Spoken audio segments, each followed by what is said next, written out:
নমস্কার বন্ধুরা, আমি রমা কিচেনের থেকে সবাইকে স্বাগত জানাচ্ছি। আজকে একটা নতুন রেসিপি নিয়ে এসেছি।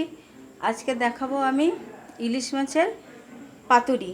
তার জন্য কীভাবে করি দেখুন বন্ধুরা। এইখানে একটা বাটি নিয়েছি। এবার এই বাটিতে আমি এখানে আমার সর্ষে, কালো সর্ষে, সাদা সর্ষে এবং পোস্ত দিয়ে লঙ্কা দিয়ে বাটা আছে, সেখান থেকে আমি পরিমাণ মতো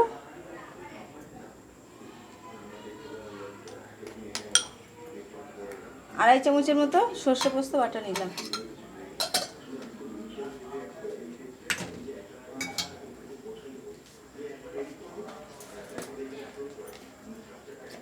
এবার স্বাদ অনুপাতে এতে লবণ দিলাম,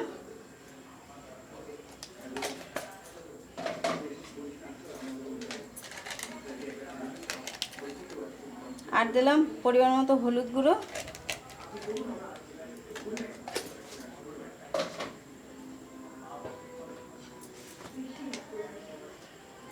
আর দিলাম একটুখানি চিনি,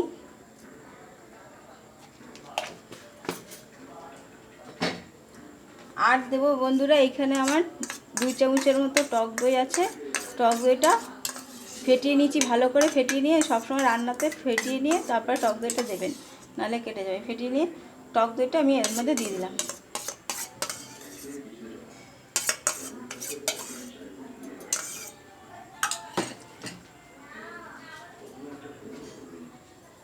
আর দেবো এখানে আমি সর্ষের তেল,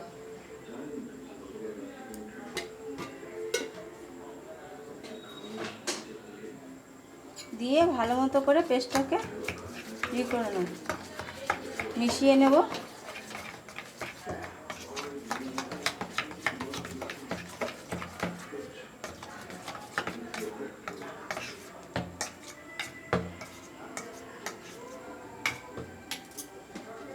বন্ধুরা আমি এখানে যেটুক মশলা দিলাম এটা দিয়ে আমি 2টো পাতুরি করব।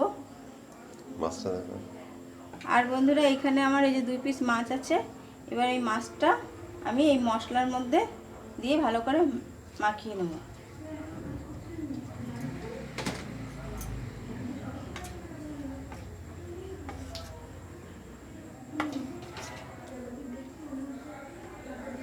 আচ্ছা, কড়াইতে বসিয়ে দেবো এই অবস্থায়? পাতা দেবে না বন্ধুরা? এটা আমি ম্যারিনেট করে নিলাম মাছটা। এবার আমি 5 মিনিটের জন্য এই ম্যারিনেটটা করে একটু ঢাকা দিয়ে রাখবো মাছের, তারপরে আপনি বাকিটা দেখাচ্ছি। বন্ধুরা এই দেখুন আমি একটা কলার পাতা নিয়েছি। এই কলার পাতাটা নরম আছে বলে আমার আর এটা ছ্যাঁকা লাগলো না। যদি একটু শক্ত পাতা হয় তাহলে আপনারা একটু আগুনের উপরে দিয়ে একটু ছেঁকে নেবেন, তাহলে ভাজ করার সময় আপনার ভেঙে যাবে না। এবার আমি এই মাছের আগে একটু মশলা দিয়ে নেব।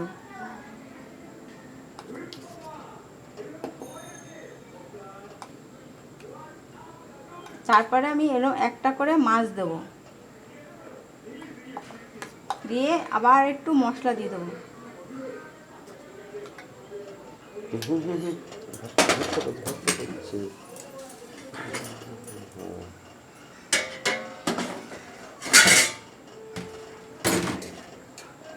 এবার বন্ধুরা এর মধ্যে আমি দিয়ে দেবো আর একটু সর্ষের তেল, আর দেবো একটা করে কাঁচা লঙ্কা চেরা, দিয়ে এবার আমি ভালো করে পাতাটাকে মুড়ে নেব।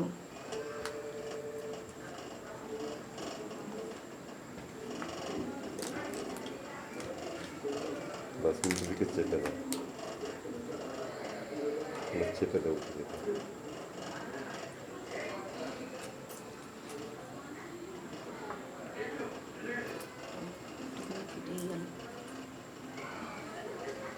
ভাত হচ্ছে, দেখতে পাচ্ছেন তো, 2 জনের ভাত খেয়ে সারতে পারবো।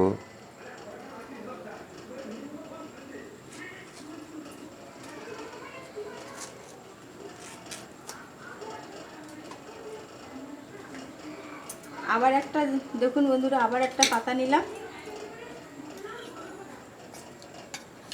এবার আবারও এই পাতাতে আবার একটু মশলা দিলাম,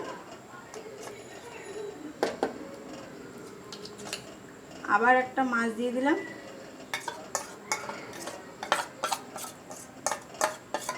এবার বাকি মশলাটা আমি পুরোটাই দিয়ে দিলাম।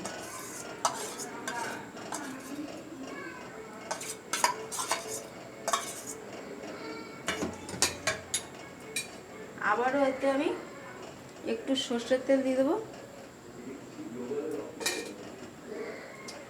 আর একটা কাঁচা লঙ্কা চেরা আমি দিয়ে দেবো। এবার আবার আমি এটাকে এইভাবে, আপনারা চাইলে এইভাবে মুড়ে এইভাবে করে আবার একটু দিয়ে বেঁধে দিতে পারেন, সুতো দিয়ে বেঁধে দেবেন।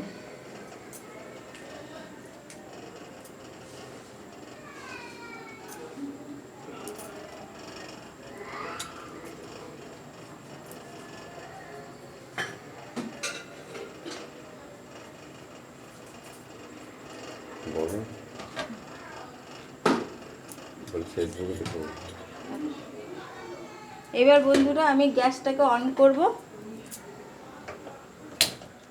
একদম কম আছে। এটা এইভাবে বসিয়ে দেবেন।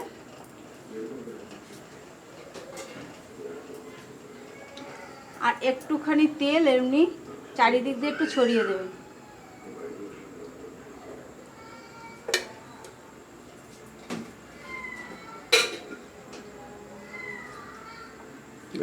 ইলিশ মাছ খাবো ভাত এইবার দিয়ে। এটা ভালো করে ঢেকে দেবেন। আর এই যে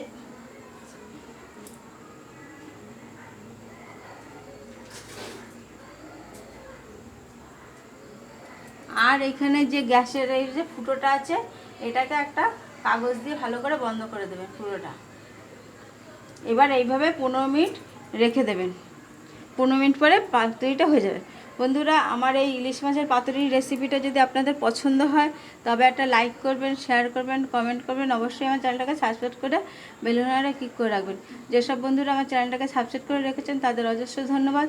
আর যেসব বন্ধুরা এখনও চ্যানেলটাকে সাবস্ক্রাইব করে রাখেননি তাদের কাছে বিশেষ অনুরোধ, আমার চ্যানেলটাকে সাবস্ক্রাইব করে বেল আইকনটা ক্লিক করে রাখুন, যাতে পরবর্তী ভিডিওগুলো আপনাদের কাছে সরাসরি চলে যায়।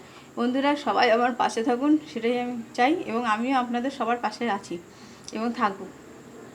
আর বন্ধুরা, আমার চ্যানেলে হয়তো ইউটিউব চ্যানেলে খাবার রেসিপিটা দেখাতে পারি না, কিন্তু যেটা রান্না দেখাই তার সাথে আর কি দিয়ে আমার হাজব্যান্ডকে খেতে দিই, সেই খাবার রেসিপিটা আপনারা ফেসবুকে শোভন বণিক নামে চ্যানেলে দেখে নিতে পারেন। সেটা একটু দয়া করে আপনারা ফেসবুকটা খুলে একটু দেখে নেবেন শোভন বণিকে। এবার আমি এইভাবে 15 মিনিট হতে দেবো, তারপরে 15 মিনিট পরে আপনাদের এবার দেখাচ্ছি। বন্ধুরা দেখুন, আমার কলার পাতাটা পুরো চেঞ্জ হয়ে গেছে। কলার পাতা যখন এরকম চেঞ্জ হয়ে যাবে দুই পিঠটা, তখন বুঝবেন আপনার পাতুরিটা হয়ে গেছে। এবার দেখুন, এদিকে আমি আমার ভাত বসিয়েছি, গরম গরম ভাত নামাবো আর এই পাতুরি দিয়ে খাওয়া হবে। পাতুরিটা সবসময় গরম গরম ভালো লাগে।